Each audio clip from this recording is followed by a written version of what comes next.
Hello, welcome back to the channel. Thank you ಯಾರೆಲ್ಲ ನನ್ನ ಚಾನಲ್ನ ಸಬ್ಸ್ಕ್ರೈಬ್ ಮಾಡಿ ಸಪೋರ್ಟ್ ಮಾಡ್ತಿದ್ದೀರಾ. ಫಸ್ಟ್ ಟೈಮ್ ಇದೇ ಒಂದು ವಿಡಿಯೋ ಮುಖಾಂತರ ನನ್ನ ಚಾನಲ್ನ ವಿಸಿಟ್ ಮಾಡ್ತಿದ್ರೆ, ರಿಟರ್ನಿಂಗ್ ಸಬ್ಸ್ಕ್ರೈಬರ್ಸ್ ಇದ್ರೆ ಎಲ್ಲರಿಗೂ ವೆಲ್ಕಮ್ ಆ್ಯಂಡ್ ವೆಲ್ಕಮ್ ಬ್ಯಾಕ್. ಇವತ್ತಿನ ಟಾಪಿಕ್ ವೆರಿ ಇಂಪಾರ್ಟೆಂಟ್ ಮೆಸೇಜ್. ಇದು .1 ಜನಕ್ಕೆ ಮಾತ್ರ ರೀಚ್ ಆಗತ್ತೆ. ಯಾರೆಲ್ಲ ಸ್ಪಿರಿಚುವಲ್ ಜರ್ನಿಯಲ್ಲಿ ಇದ್ದೀರೋ ಅವರಿಗೆ, ಮತ್ತು ಇದು ಆಧ್ಯಾತ್ಮದ ಬಗ್ಗೆ ಅಡ್ವೈಸ್ ಅಂತಾನೆ ನೀವು ತಗೋಬಹುದು, ಅಥವಾ ಅದರ ಬಗ್ಗೆ ಪಕ್ವತೆಯ ಬಗ್ಗೆ, ಅಥವಾ ನಿಮ್ಮ ಆಧ್ಯಾತ್ಮದ ಜರ್ನಿ ಬಗ್ಗೆನೇ ಆಗಿರುತ್ತೆ. ಯಾರಿಗೆ ಇಂಟ್ರೆಸ್ಟ್ ಇದೆಯೋ ಕಂಟಿನ್ಯೂ ವಾಚಿಂಗ್. ಇದರಲ್ಲಿ ಹಣ ಎಷ್ಟು ಬರುತ್ತೆ, ದುಡ್ಡು ಎಷ್ಟು ಬರುತ್ತೆ, ಮದುವೆ ಯಾವಾಗ ಆಗುತ್ತೆ, ಆ ಥರದ್ದಲ್ಲ. ಇದು ಸ್ಪಿರಿಚುವಲ್ ಜರ್ನಿ ಬಗ್ಗೆ ಆಗಿರುತ್ತೆ. 21 ದಿನದ ಚಾಲೆಂಜ್. 21 ದಿನ ನಾನು ಒಂದಷ್ಟು ಮಾಹಿತಿಯನ್ನು ನಾನು ನಿಮಗೆ ಶೇರ್ ಮಾಡ್ತಾ ಇದ್ದೀನಿ. 21 ದಿನ ಚಾಲೆಂಜನ್ನು ನೀವು ತಗೊಂಡ್ರೆ 21 ಡೇಸ್ ಕ್ಲಾಸಲ್ಲಿ ಬೆಳಗ್ಗೆ 5 ಗಂಟೆಯಿಂದ 6 ಗಂಟೆವರೆಗೂ ನಾವು ಒಂದಷ್ಟು ಬೆಸ್ಟ್ ಪ್ರಾಕ್ಟೀಸಸ್ನ ಪ್ರಾಕ್ಟೀಸ್ ಮಾಡ್ತೀವಿ. ಸೊ ದ್ಯಾಟ್ ನಿಮಗೆ ಅದು ಲೈಫ್ ಲಾಂಗ್ ಯೂಸ್ ಆಗುತ್ತೆ, ಹೆಲ್ಪ್ ಆಗುತ್ತೆ. ಇಂಟ್ರೆಸ್ಟ್ ಇರೋರು ನನ್ನ ವಾಟ್ಸಪ್ ನಂಬರ್ಗೆ ಮೆಸೇಜ್ ಮಾಡಿ ನೀವು ಸಹ ಕ್ಲಾಸಸ್ನ ಅಟೆಂಡ್ ಮಾಡ್ಬೋದು. 499 ರೂಪೀಸ್ ಪ್ರೈಸ್ ಆಗಿರುತ್ತೆ. ಈ ಒಂದು ರೀಡಿಂಗನ್ನ ಶುರು ಮಾಡೋದಕ್ಕಿಂತ ಮುಂಚೆ 3 ಆಪ್ಷನ್ ಇಟ್ಟಿದ್ದೀನಿ. ನಿಮಗೆ ಇಷ್ಟ ಆಗುವಂಥ ಆಪ್ಷನ್ ನೀವು ಚೂಸ್ ಮಾಡ್ಕೋಬಹುದು, ಅಥವಾ ನಿಮ್ಮ ಮಂತ್ ಹುಟ್ಟಿದಂತಹ ದಿನ ತಿಂಗಳಿನಿಂದ ನೀವು ಚೂಸ್ ಮಾಡ್ಕೊಬಹುದು. ಇದು ಫೈಲ್ ನಂಬರ್ 1, ಜನವರಿ, ಮೇ, ಜುಲೈ, ಅಕ್ಟೋಬರ್. ಇದು ಮನಿ ಕ್ಯಾಂಡಲ್. ನಿಮ್ಗೆ ಇದು ಅಟ್ರಾಕ್ಟ್ ಆದರೆ ಇದನ್ನ ಚೂಸ್ ಮಾಡಿ. Number 2, March, June, August, December. Beautiful tiger eye Mala. Number 3, ಇಲ್ಲಿ ಕನ್ಫ್ಯೂಸ್ ಆಗಬೇಡಿ, 2 ಅಂತ ಬರ್ತಿದ್ದೀನಿ ಅಂತ. February, April, September, November. ಇದು ಸೇಜ್ ನಿಮಗೆ ಅಟ್ರಾಕ್ಟ್ ಆದರೆ ಇದನ್ನು ಚೂಸ್ ಮಾಡಿ. ಇಷ್ಟೊತ್ತಿಗಾಗಲೇ ನಿಮ್ಮ ಒಂದು ಫೈಲ್ನ ನೀವು ಚೂಸ್ ಮಾಡಿದ್ದೀರಾ ಅಂತ ನಾನು ಭಾವಿಸ್ತಾ ಈ ಒಂದು ರೀಡಿಂಗ್ನ ಶುರು ಮಾಡ್ತಿದ್ದೀನಿ. Let us start. Hello, file number 1, ಮನಿ ಕ್ಯಾಂಡಲ್ನ ನೀವು ಚೂಸ್ ಮಾಡಿದರೆ, ಈ ಮಂತ್ ನಿಮ್ಮದಾಗಿದ್ರೆ ಜನವರಿ, ಮೇ, ಜುಲೈ, ಅಕ್ಟೋಬರ್. ಸೊ ಈ ರೀಡಿಂಗ್ ನಿಮಗೋಸ್ಕರ ಆಗಿರುತ್ತೆ. ಮೊದಲಿಗೆ ಮನಿ ಕ್ಯಾಂಡಲ್ನ ನೀವು ಚೂಸ್ ಮಾಡಿದ್ದೀರಾ.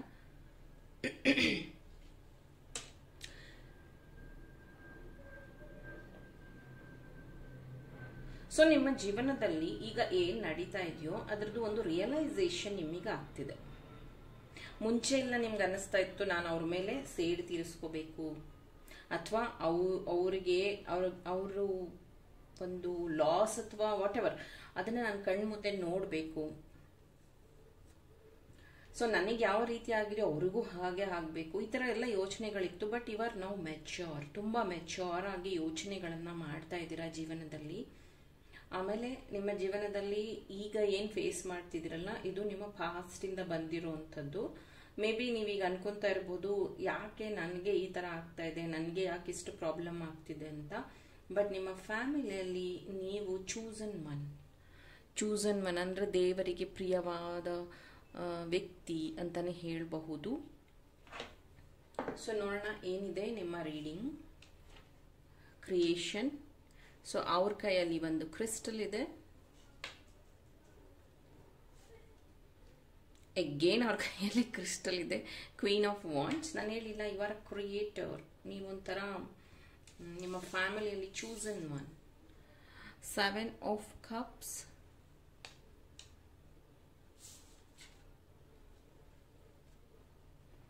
The second house. Your assets, finances and the things that you value. Again money related agine bandide. We'll see. Grounding.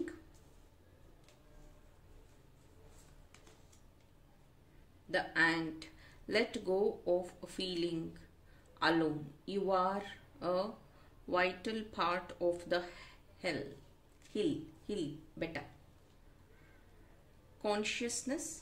Okay, file number 1, ನಿಮ್ಮ ಆಧ್ಯಾತ್ಮದ ಕಡೆಗೆ ಈಗ ಒಂದು ಜರ್ನಿ ಸ್ಟಾರ್ಟ್ ಆಗಿದೆ. ಇದರಲ್ಲಿ ನೀವು ಚೂಸನ್ ಒನ್ ಅಂತಾನೆ ಹೇಳಬಹುದು.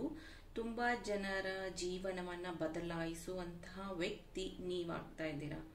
ಇದರಲ್ಲಿ ನೀವು ಬೇರೆಯವರಿಗೆ ಕೆಲಸ ಕೊಡಬಹುದು, ಅಥವಾ ನಿಮ್ಮ ನಾಲೆಡ್ಜಿಂದ ಆಗಿರಬಹುದು, ಅಥವಾ ಹಣಕಾಸಿನ ಸಹಾಯದಿಂದ ಆಗಿರಬಹುದು. ಓವರ್ ಆಲ್ ನೀವು ಒಂದು ವ್ಯಕ್ತಿಯನ್ನ ಅಥವಾ ಒಂದಷ್ಟು ಗುಂಪು ಜನರನ್ನ ಬದಲಾಯಿಸುವಂತಹ ಶಕ್ತಿ ನಿಮ್ಮೊಳಗೆ ಬಂದಿದೆ. ಗ್ರೌಂಡಿಂಗ್, ಹೌದು, ಇಲ್ಲಿ ನೀವು ನೋಡ್ಬೋದು ಈ ಒಂದು 3 ಫಿಗರ್ ಅಂದ್ರೆ ಈ ವ್ಯಕ್ತಿಗಳು ಅಥವಾ ಡಿಸೈನ್, ಓಕೆ, ಅವ್ರು ಕೂತ್ಕೊಂಡಿರುವಂಥದ್ದು. ಗ್ರೌಂಡಿಂಗ್ ಅನ್ನುವಂಥದ್ದು ನಿಮ್ಮಲ್ಲಿ ಬರ್ತಾ ಇದೆ. ಸೊ ಗ್ರೌಂಡಿಂಗ್ ಬಗ್ಗೆ ನಿಮಗೆ ಗೊತ್ತಿಲ್ಲ ಅಂತ ಅಂದರೆ ತಿಳ್ಕೊಳ್ಳಿ, ಸ್ವಲ್ಪ ಗೂಗಲ್ ಮಾಡ್ಕೊಳ್ಳಿ, ಇಲ್ಲಾಂದರೆ 21 ಡೇಸ್ ಕ್ಲಾಸ್ನ ಜಾಯಿನ್ ಆಗಿ. ಸೊ ಗ್ರೌಂಡಿಂಗ್ ಬಂದ ಮೇಲೇ ಒಂದು ಡೆವಲಪ್ಮೆಂಟ್ ಅನ್ನುವಂಥದ್ದು ಬರುತ್ತೆ. ಗ್ರೌಂಡಿಂಗ್ ಆಗಿಲ್ಲ ಅಂತಂದರೆ ಕಾರ್ನೀಲಿಯನ್ ನೀವು ಯೂಸ್ ಮಾಡಬೇಕಾಗತ್ತೆ. ಕಾರ್ನೀಲಿಯನ್ ವಿಲ್ ಹೆಲ್ಪ್. ಯಾವಾಗ ಸರೆಂಡರ್ ಮೋಡ್ಗೆ ಹೋಗ್ತಿರೋ ಆವಾಗ ಮಾತ್ರ ನೀವು ಅಚೀವ್ ಮಾಡೋದಕ್ಕೆ ಸಾಧ್ಯ. ತುಂಬ ಜನ, ಈಗ ನೀವು ಫಿಲ್ಮ್ ಆಕ್ಟರ್ಸ್ ಆಗಿರಬಹುದು ಅಥವಾ ಈ ಸೋಷಿಯಲ್ ಮೀಡಿಯಾ ಇನ್ಫ್ಲೂಯೆನ್ಸರ್ಸ್ ಆಗಿರ್ಬೋದು, ನೀವು ಅಬ್ಸರ್ವ್ ಮಾಡಿರಬಹುದು, ಅವ್ರು ಯಾವಾಗಲೂ ಖುಷಿ ಖುಷಿಯಾಗಿ ಅವ್ರ ಫ್ಯಾಮಿಲಿ ಇದನ್ನ ಪ್ರೈವೇಸಿ ಇದನ್ನೆಲ್ಲ ಅವರು ಶೇರ್ ಮಾಡ್ತಿರ್ತಾರೆ. ಅಂದರೆ ನಾವಿಲ್ಲಿ ಟ್ರಿಪ್ ಹೋದ್ವಿ, ನಾವು ಈ ಥರ ಕೇಕ್ ಕಟ್ ಮಾಡ್ತಾ ಇದ್ದೀವಿ, ಈ ಥರ ಸೆಲೆಬ್ರೇಷನ್ ಮಾಡ್ತಾ ಇದ್ದೀವಿ ಅಂತ ಓವರ್ ಶೇರಿಂಗ್ನ ಮಾಡ್ತಾ ಇರ್ತಾರೆ. ಗೊತ್ತಿಲ್ದಲೇ ಅವರು ಇದನ್ನ ಅಟ್ರಾಕ್ಟ್ ಮಾಡ್ತಿರ್ತಾರೆ. ನೀವು ಅನ್ಬೋದು ಅವರು ಅಷ್ಟೆಲ್ಲ ಶೇರ್ ಮಾಡಿದ್ರು, ಅವ್ರು ತುಂಬ ಚೆನ್ನಾಗಿದ್ದಾರೆ ಜೀವನದಲ್ಲಿ, ಅವ್ರಿಗೇನು ಎಫೆಕ್ಟ್ ಆಗಿಲ್ಲ, ಈ ಥರ ನೀವು ಅನ್ಕೊಂತಾ ಇರ್ತೀರಾ.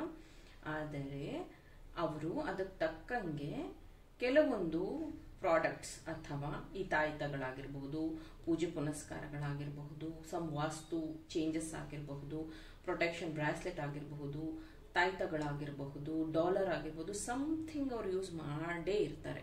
ಅದಕ್ಕೇನೆ ಅವರು ಅಷ್ಟು ಬೋಲ್ಡ್ ಆಗಿ ಅವರ ಒಂದು ಪ್ರೈವೇಸಿ ಇದನ್ನ ಶೇರ್ ಮಾಡುವಂಥದ್ದು. ಸೊ ನಿಮ್ಮ ಜೀವನದಲ್ಲಿ ಏನಾಗಿದೆ ಅಂತಂದ್ರೆ, ನಿಮ್ಮ ಬಗ್ಗೆ ಯಾರಿಗೂ ನೀವು ಕಂಪ್ಲೀಟ್ ಆಗಿ ಇದುವರೆಗೂ ಹೇಳ್ಕೊಂಡಿಲ್ಲ. ಅದು ನಿಮ್ಮ ಕಷ್ಟ ಆಗಿರಬಹುದು ಅಥವಾ ನಿಮ್ಮ ಚೈಲ್ಡ್ಹುಡ್ ಬಗ್ಗೆ ಆಗಿರಬಹುದು, ಯಾರ ಹತ್ರನೂ ನೀವು ಶೇರ್ ಮಾಡಿಲ್ಲ. ಇದು ಏನಾಗ್ತಿದೆ ಅಂದ್ರೆ, ಹೋಗ್ತಾ ಹೋಗ್ತಾ ಹೆಂಗಾಗ್ತಿದೆ ನಿಮಗೆ ಅಂತಂದ್ರೆ, ನನ್ನನ್ನು ಯಾರೂ ಅರ್ಥ ಮಾಡ್ಕೋತಾ ಇಲ್ಲ. ಆಕ್ಚುಲಿ ಓದಿದ್ದೀನಿ, ಕೆಲಸ ಸಿಗ್ತಾ ಇಲ್ಲ, ಅಥವಾ ಕೆಲ್ಸಕ್ಕೆ ಹೋಗ್ತಾ ಇದ್ದೀನಿ, ಹಣ ಸೇವ್ ಆಗ್ತಾ ಇಲ್ಲ, ಅಥವಾ ನನ್ನ ಹಸ್ಬೆಂಡ್ ಮನೆಯಲ್ಲಿ ಅಥವಾ ನನ್ನ ತಾಯಿ ಮನೆಯಲ್ಲಿ ಇಬ್ರೂ ನನ್ನ ಪ್ರೊಫೆಷನ್ ಬಗ್ಗೆ ಹ್ಯಾಪಿ ಇಲ್ಲ. ಈ ಥರ ನೀವೇನೋ ಒಂದು ಯೋಚನೆ ಮಾಡ್ತಾ ಇದ್ದೀರಾ. ಸೊ ಮತ್ತೆ ಹೇಳ್ತೀನಿ, ಸ್ಪಿರಿಚುವಲ್ ಜರ್ನಿ ಅಂತಂದ್ರೆ ಅವೇಕನ್ ಆಗ್ತಾ ಆಗ್ತಾ ಪಾರ್ಟ್ ಬೈ ಪಾರ್ಟ್ ಅಂದ್ರೆ ಪೊರೆ, ಹಾವು ಹೇಗೆ ಪೊರೆ ಬಿಡುತ್ತಲ್ಲ ಆ ರೀತಿಯಲ್ಲಿ ನೀವು ಡೆವಲಪ್ ಆಗ್ತಾ ಹೋಗ್ತೀರಾ. ಇದು ಕಷ್ಟನೇ, ಇದು ಈಸಿ ಅಲ್ಲ. ಇಲ್ಲಿ ಆಂಟ್ ಸ್ಪಿರಿಟ್ ಅಂದ್ರೆ ಇದು ಫಸ್ಟ್ ಡೈಮೆನ್ಷನ್ ಅಲ್ಲಿ ಇರುವಂತಹ ವ್ಯಕ್ತಿ ಅಂದ್ರೆ ಇದು ಪ್ರಾಣಿ. ನಿಮಗೆ ಗೊತ್ತಾ, ಮನುಷ್ಯ ಇರೋದು 4th ಡೈಮೆನ್ಷನ್ ಅಲ್ಲಿ. ಸೊ ಇದ್ರ ಬಗ್ಗೆನೂ ಗೊತ್ತಿಲ್ಲ ಅಂದ್ರೆ 21 ಡೇಸ್ ಕ್ಲಾಸಿಗೆ ಸೇರ್ಕೊಳ್ಳಿ, ಇಲ್ಲ ಸ್ವಲ್ಪ ಗೂಗಲ್ ಮಾಡಿ ತಿಳ್ಕೊಳ್ಳಿ. ಫಸ್ಟ್ ಡೈಮೆನ್ಷನ್ ಅಲ್ಲಿ ಇರುವಂತಹ ಈ ಆಂಟ್ಸ್ ನ ನೀವು ಅಬ್ಸರ್ವ್ ಮಾಡಿದ್ರೆ, ಹೋಗ್ತಾ ಹೋಗ್ತಾ ಅದು ಒಂದಕ್ಕೊಂದು ಡ್ಯಾಶ್ ಮಾಡ್ತಾ ಇರ್ತವೆ. ಅಂದ್ರೆ ನಡ್ಕೊಂಡು ಹೋಗ್ತಾ ಈ ತರ ಡ್ಯಾಶ್ ಆಗುತ್ತೆ, ಮತ್ತೆ ಹೋಗುತ್ತೆ ಈ ತರ. ಆಮೇಲೆ ನಿಮಗೆ ಗೊತ್ತಾ, ಬೆಸ್ಟ್ ಆರ್ಕಿಟೆಕ್ಚರ್ ಅಂದ್ರೆ ಆಂಟ್ಸ್ ಅಂತೆ. ಮೇಲೆ ಗೂಡು ಸುಮ್ಮನೆ ನಿಮ್ಗೊಂದು ಹೋಲ್ ತರ ಕಾಣುತ್ತಷ್ಟೇ, ಒಳಗಡೆ ಹೋದ್ರೆ ಅದರಲ್ಲಿ ಮೆಟ್ಲುಗಳಿರುತ್ತೆ, ಅಪ್ಸ್ಟೇರ್ಸ್ ಇರುತ್ತೆ, ಬಾಲ್ಕನಿ ಇರುತ್ತೆ, ರೂಮ್ಸ್ ಇರುತ್ತೆ. ಎಸ್, ಅಷ್ಟು ಚೆನ್ನಾಗಿ ಆರ್ಕಿಟೆಕ್ಟ್ ಮಾಡಿರುತ್ತೆ ಅವರ ಗೂಡನ್ನ. ಅದು ಸುಮ್ಮನೆ ಒಂದು ಹೋಲ್ ತರ ನಿಮಗೆ ಕಾಣುತ್ತಷ್ಟೇ, ಅದ್ರ ಒಳಗಡೆ ತುಂಬಾ ತುಂಬಾ ಚೆನ್ನಾಗಿ ಅವು ಕ್ರಿಯೇಟ್ ಮಾಡಿರ್ತವೆ. ಸೊ ಫಸ್ಟ್ ಡೈಮೆನ್ಷನ್ ಅಲ್ಲಿ ಇರುವಂತಹ ಆ ಪ್ರಾಣಿಗಳಿಗೆ ಆ ಬುದ್ಧಿ ಕೊಟ್ಟಿದ್ಯಾರು? ಅವರ ಒಂದು ಕ್ರಿಯೇಟಿವಿಟಿ ಹಾಗೆ ಇರೋದಕ್ಕೆ ಸಾಧ್ಯ ಹೇಗಾಯ್ತು?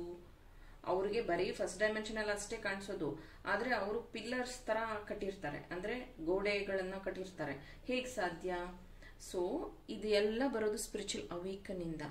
ಎಷ್ಟೋ ಜನ ಇವಾಗ ಕುರುಡ್ರು ತುಂಬಾ ಚೆನ್ನಾಗಿ ಹಾಡ್ತಾರೆ, ಅಥವಾ ಎಷ್ಟೋ ಜನಕ್ಕೆ ನಾನು ನೋಡಿದೀನಿ, ಇನ್ಸ್ಟಾದಲ್ಲೂ ನೋಡಿದೀನಿ ಅಥವಾ ಬೇರೆ ಇದ್ರಲ್ಲೂ ನೋಡಿದೀನಿ, 2 ಕಾಲೇ ಇಲ್ಲ ಮನುಷ್ಯನಿಗೆ, ಅವರು ತುಂಬಾ ಚೆನ್ನಾಗಿ ಸ್ವಿಮ್ ಮಾಡ್ತಾರೆ. ಇನ್ನೊಂದು ವ್ಯಕ್ತಿಗೆ ಒಂದು ಕೈ ಇಲ್ಲ, ಅವ್ರು ಒಂದು ಕೈಯಲ್ಲೇನೆ ಮನೆ ಕೆಲಸ ಎಲ್ಲ ಮಾಡ್ತಾರೆ, ಅವ್ರಿಗೆ 2 ಮಕ್ಳಿದಾವೆ. ಆ ಥರ ಅಂದ್ರೆ ಅವ್ರಿಗೆ ಆ ಎಕ್ಸ್ಟ್ರಾ ಪವರ್ ಅಥವಾ ಎಕ್ಸ್ಟ್ರಾ ಎನರ್ಜಿ ಹೇಗೆ ಬರ್ತಾ ಇದೆ? ಈಗ ನೀವುಗಳು 2 ಕೈ ಇದೆ, ಎರಡೂ ಕೈಯಲ್ಲಿ ಮೊಬೈಲ್ ಹಿಡ್ಕೊಂಡು ನಾಚಿಕೆ ಇದೆ 1 ಅವರ್ 4 ಅವರ್ ಟೈಮ್ ವೇಸ್ಟ್ ಮಾಡ್ತೀರಾ ಮೊಬೈಲಲ್ಲಿ, ಹೌದಾ? ಸೊ ಈ ಥರ ನೀವು ನಿಮ್ಮ ಎನರ್ಜಿನ ಎಲ್ಲೋ ಏನಕ್ಕೆ ಹಾಕ್ತಿದ್ದೀರಾ ಅದ್ರ ಬಗ್ಗೆ ವಿಚಾರ ಮಾಡಿ. ನೀವು ಚೇಂಜ್ ಆಗೋದು ಇಂಪಾರ್ಟೆಂಟ್ ಇದೆ. ನಿಮ್ಮನ್ನು ನೀವು ಕ್ರಿಯೇಟ್ ಮಾಡ್ಕೊಳ್ಳೋದು ತುಂಬ ಇಂಪಾರ್ಟೆಂಟ್ ಇದೆ. ಈಗಿನ ಪರಿಸ್ಥಿತಿ ಈಗ ಏನಿದ್ದೀರಾ ಅನ್ನೋದಕ್ಕಿಂತ ನೀವು ಮುಂದೆ ಏನಾಗಬೇಕು ಅಂತಿದ್ದೀರಾ ಅನ್ನೋದು important. Thank you. Point number 1. Hello, point number 2. ಈ ಡೇಟ್ ಆಫ್ ಬರ್ತ್ ನಿಮ್ಮದಾಗಿದ್ರೆ March, June, August, December. Tiger eye ಮಾಲಾ ನಿಮಗೆ ಅಟ್ರಾಕ್ಟ್ ಆಗಿದ್ರೆ ಸೊ ಈ ರೀಡಿಂಗ್ ನಿಮಗೋಸ್ಕರ.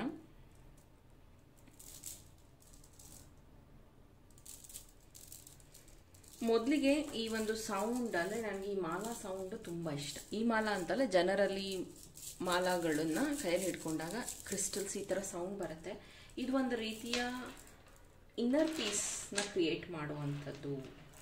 ಓಕೆ, ಇನ್ನರ್ ಪೀಸ್ನ ಕ್ರಿಯೇಟ್ ಮಾಡುವಂಥದ್ದು. ಮೇ ಬಿ ನೀವು ಬುದ್ಧ ಫಾಲೋವರ್ ಆಗಿರಬಹುದು, ಅಥವಾ ಈ ಕೃಷ್ಣ, ರಾಮ ಈ ಥರದ ಒಂದು ಇದರಲ್ಲಿ ಫಾಲೋ ಮಾಡುವಂಥವ್ರು, ಮಲೈ ಮಾದೇಶ್ವರ, ಅಯ್ಯಪ್ಪ ಸ್ವಾಮಿ ಅಥವಾ ರಾಘವೇಂದ್ರ ಸ್ವಾಮಿ ಈ ಥರ ಗುರುಗಳನ್ನು ಫಾಲೋ ಮಾಡುವಂಥ ವ್ಯಕ್ತಿ ಆಗಿದ್ದೀರಾ. ನಿಮ್ಮ ಜೀವನದಲ್ಲಿ ನೀವು ಯಾವುದನ್ನು ಚಾಲೆಂಜ್ ಆಗಿ ತೊಗೊಂಡಿದ್ದೀರಲ್ಲ ಅದರಲ್ಲಿ ಇನ್ನೂ ಸ್ಟ್ರಗಲ್ ಮಾಡ್ತಾನೆ ಇದ್ದೀರಾ. ಮೇ ಬಿ ನೀವು ಇಷ್ಟಪಟ್ಟು ಮದುವೆ ಆಗಿದ್ರೆ ಅದರಲ್ಲೂ ಹ್ಯಾಪಿಯಾಗಿ ಇಲ್ಲ. ಮೇ ಬಿ ನೀವು ಗೌರ್ಮೆಂಟ್ ಜಾಬ್ನ ಪ್ರೇಯರ್ ಮಾಡಿ ತೊಗೊಂಡಿದ್ರು ಅದರಲ್ಲಿ ನಿಮಗೆ ಹ್ಯಾಪಿನೆಸ್ ಇಲ್ಲ. ಅಥವಾ ಮಕ್ಕಳನ್ನ ತುಂಬ ಪ್ರೇಯರ್ ಮಾಡಿ ಮಕ್ಕಳಾಗಿರ್ತವೆ, ಸೊ ಆ ಮಕ್ಕಳಿಂದನೂ ನಿಮಗೆ ಹ್ಯಾಪಿನೆಸ್ ಇಲ್ಲ ಅನ್ನುವಂಥದ್ದು ಇಲ್ಲಿ ನನಗೆ ಚಾನಲ್ ಆಗಿದ್ದು. ನೋಡೋಣ ಏನಿದೆ ನಿಮ್ಮ reading. High priest, hierophant number 5. ಇಲ್ಲಿ ನೋಡ್ಬೋದು ನೀವು ಓಂ ಚಾಂಟಿಂಗ್, ಓಂ ನೋಡ್ಬೋದು, ಇಲ್ಲಿ ಓಂ ಇದೆ ಮತ್ತು ಪೆಂಟಕಲ್ ಸಿಂಬಾಲ್ ಇದೆ. ಸೊ ಇದ್ರ ಬಗ್ಗೆನೂ ನಾನು ಮಾತಾಡ್ತೀನಿ, ಯಾಕಂದರೆ ಇದು ಸ್ಪಿರಿಚುವಲ್ ಅವೇಕನ್ ರೀಡಿಂಗ್ ಆಗಿದೆ. ಸೊ ಕಾಂಪ್ಲೈನ್ಸ್ ನಾನು ಹೇಳೋದ್ನೆಲ್ಲ ಯು ಆರ್ ನಾಟ್ ಹ್ಯಾಪಿ ಅನ್ನೋದ್ರ ಬಗ್ಗೆ. The empress, experiencing, wow, Gemini. And ಇದ್ರ ಬಗ್ಗೆ ನಾನು ಮಾತಾಡ್ತೀನಿ ಇವತ್ತು. ಸೊ ಈ stars, crystal, the energy is communicative. Okay, ನೋಡೋಣ ಇದು ಏನಿದೆ ಅಂತ.